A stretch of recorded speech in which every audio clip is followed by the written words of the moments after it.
तुम्हाला पण बांगडे खायला खूप आवडतात का? मग बांगड्याचा रस्सा आणि बांगडा फ्राय कसं बनवायचं ते आज आपण शिकून घेऊयात. सगळ्यात आधी आपण बांगड्याचा जो रस्सा आहे त्याच्यासाठी काय काय लागणारे साहित्य ते बघून घेऊयात. हा आहे कढीपत्ता जो मी मसाल्यात घालणार आहे बारीक करण्यासाठी.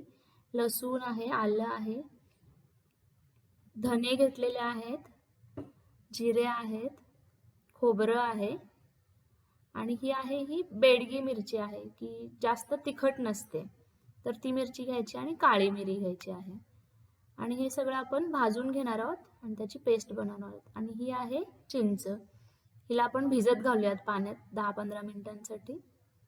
त्याला आपण रश्श्यामध्ये वापरणार आहोत.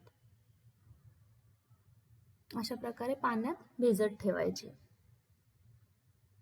आता हे जे मासे आहेत तुम्ही बघू शकता 7 पीसेस आहेत. 1 किलोमध्ये मोठ्या साईजचे 7 पीसेस बसलेले आहेत. आणि आपण खूप छान प्रकारे स्वच्छ केलेले आहेत. अगदी पूर्ण त्याच्या आतली घाण निघालेली आहे, तुम्ही बघू शकता. आणि असे कट मारून तिथे आम्हाला मिळालेच होते फिश मार्केटमध्ये. याच्यामध्ये मसाला भरायला खूप सोपं जातं. आणि हे जे माशाचे डोके आहेत ते आपण साईडला काढून ठेवणार आहोत रश्श्यामध्ये वापरण्यासाठी. त्याच्यामुळे खूप छान टेस्ट येते.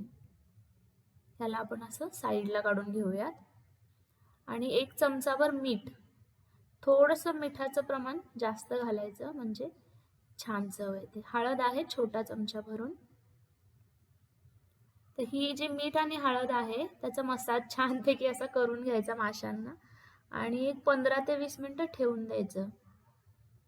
ह्याच्यामुळे जो माशांचा वास असतो तर तो वास पण कमी व्हायला मदत होते आणि टेस्ट पण पूर्ण आतपर्यंत जायला मदत होते. अशा प्रकारे जे चिरा पाडल्या होत्या आपण त्याला व्यवस्थित लावून घेऊन साईडला ठेवून द्यायचं.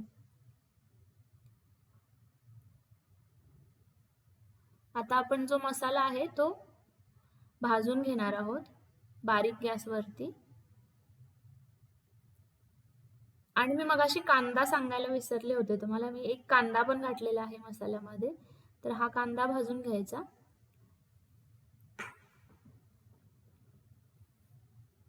कांदा भाजला की त्याच्यामध्ये आपण लसूण आहे आणि जे आलं आपण घेतलं होतं ते पण घालून घेणार आहोत. म्हणजे थोडा कच्चा वास त्याचा निघून जातो. हे छान असं भाजून घ्यायचं आहे. आणि खोबरं सगळ्यात शेवटी घालायचं, त्याच्यामुळे करपणार नाही. तर हे सगळा जो मसाला आहे तो मिक्सरच्या भांड्यात काढून त्याची पेस्ट अशी छान करून घ्यायची. पाणी थोडं कमीच वापरायचं. आता हे मासे बघू शकता तुम्ही, छान त्याला थोडंसं पाणी सुटलेलं आहे. त्याच्यात आपण आता आले लसूण पेस्ट घालून घेऊया चमचाभर. आणि हा आमचा घरगुती मसाला आहे जो मोस्टली बेडगी मिरची वापरूनच करतात, त्यामुळे तिखट जास्त नसतो. त्यामुळे मी इथे 4 ते 5 चमचे घालणार आहे. तर तुमच्या घरचं तिखट कसं आहे त्या प्रमाणात तुम्ही घालू शकता. पण थोडं तिखटच खूप छान लागतं. ह्याच्यामध्ये मोठा 1 लिंबू आहे त्यामुळे मी अर्धाच घालणार आहे. जर लहान लिंबू असेल किंवा मीडियम साईजचं तर पूर्ण लिंबू तुम्ही पिळू शकता. जितकं आंबट असेल तितकं छान लागेल. कारण आंबट आणि तिखट सगळे मिक्स झालेले फ्लेवर्स आहेत. हा माझ्याकडे थोडासा फिश मसाला होता. हे पूर्णपणे ऑप्शनल आहे. जर तुम्हाला आवडत असेल तर घाला, नसेल आवडत तर काही हरकत नाही. आता हा जो मसाला आहे हा परत आपण माशांमध्ये भरून घेणार आहोत. जसं आपण हळद आणि मीठ लावून माशांना मसाज केला होता त्याच प्रकारे. तर पूर्ण ज्या आपण भेगा पाडल्या होत्या माशांना तिथे पण आपण भरून घेणार आहोत. आणि सगळीकडे छान असं पसरवून घ्यायचं. हे सेकंड मॅरिनेशन झालेलं आहे. पहिलं आपण हळद आणि मिठाचं मॅरिनेशन केलं होतं.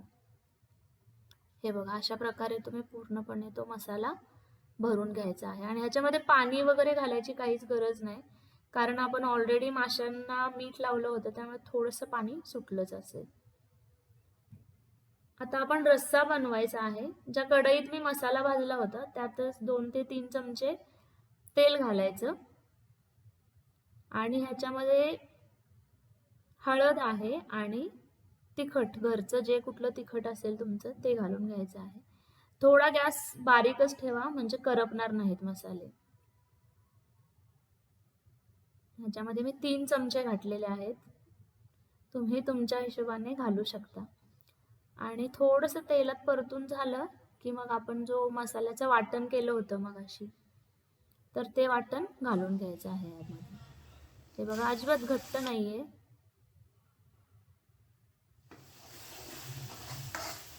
त्याला आपण छान परतून घेणार आहोत.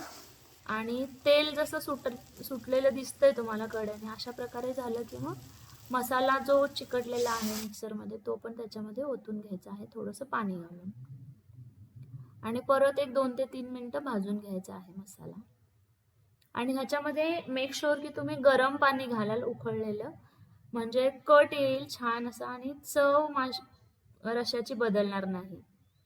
परत त्याला तेल सुटलं की उकळलेलं जे पाणी आहे अगदी कडक तापलेलं पाणी ते घालायचं. आणि कधीही माशाचे पदार्थ बनवताना कढीपत्ता घालायला अजिबात विसरायचं नाही. कढीपत्ता इज मस्ट. त्याच्यामुळे टेस्टमध्ये खूप फरक पडतो. आणि आपण आता जितक्या कन्सिस्टन्सीमध्ये पाणी घातलेलं आहे, जसा रस्सा आपल्याला हवा आहे तसं त्या प्रमाणात आपण मीठ घालायचं. इथे मला पाऊण चमचा मीठ लागलं होतं. आणि जे माशाचे आपण डोकी बाजूला काढून ठेवले होते तर ते घालायचे. आणि माशाला शिजायला इतका काही वेळ लागत नाही. ऑलमोस्ट 10 मिनिटात, खूप झाले तर 15 मिनिटं शिजवू शकता तुम्ही. त्याच्यामध्ये चव उतरते आणि माशाचा रस्सा एकदम झकास लागतो बघा. अशा प्रकारे तयार झालेला आहे आपला रस्सा. आता आपण फिश फ्राय करण्यासाठी मी रवा घेतला होता. त्याच्यामध्ये रव्यामध्ये तिखट, मीठ घालून घ्यायचं आहे आणि थोडीशी हळद. आणि हे जे मिश्रण आहे पूर्णपणे छान असं मिक्स करून घ्यायचं आहे. हे बघू शकता अशा प्रकारे मिसळून घ्यायचं आहे. आणि जे मासे आपण मॅरिनेट करून ठेवले होते मसाला लावून, त्याला आपण त्याच्यामध्ये घोळवायचं आहे. आणि जो एक्स्ट्राचा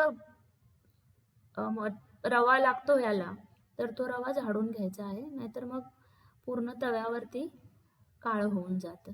तर अशा प्रकारे तुम्ही मासे जे आहेत त्याला रवा लावून घ्यायचा आहे. आणि शॅलो फ्राय करणार आहोत आपण. माशाला जर डीप फ्राय केलं तर त्याची जी टेस्ट आहे ती मला वाटतं तेलात उतरून जाते आणि खूप असे मऊ राहत नाहीत मासे.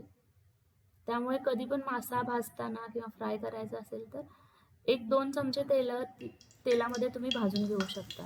आणि अशा प्रकारे तेलात ठेवायचं आणि घसरत असं कडेला न्यायचं, म्हणजे ते हे बघा अशा प्रकारे, म्हणजे तेल सगळीकडे लागतं आणि छान फ्राय होतात ते मासे. त्याला आलटी पलटी करून मस्त असं भाजून घ्यायचं आहे, जोपर्यंत त्याला ब्राऊन कलर येत नाही तोपर्यंत. मी जास्त वेळ लागत नाही त्यांना भाजायला, 5 ते 7 मिनिटांमध्ये भाजून होतात. आपण आता ताट रेडी करून घेऊयात. आणि सबस्क्राईब करायला अजिबात विसरू नका. खाली सबस्क्राईबचं बटन आहे, त्याच्यावरती क्लिक करा, म्हणजे असे छान छान व्हिडिओज तुम्हाला बघायला मिळतील. आणि आवडला असेल व्हिडिओ तर नक्की लाईक करा. Thank you so much.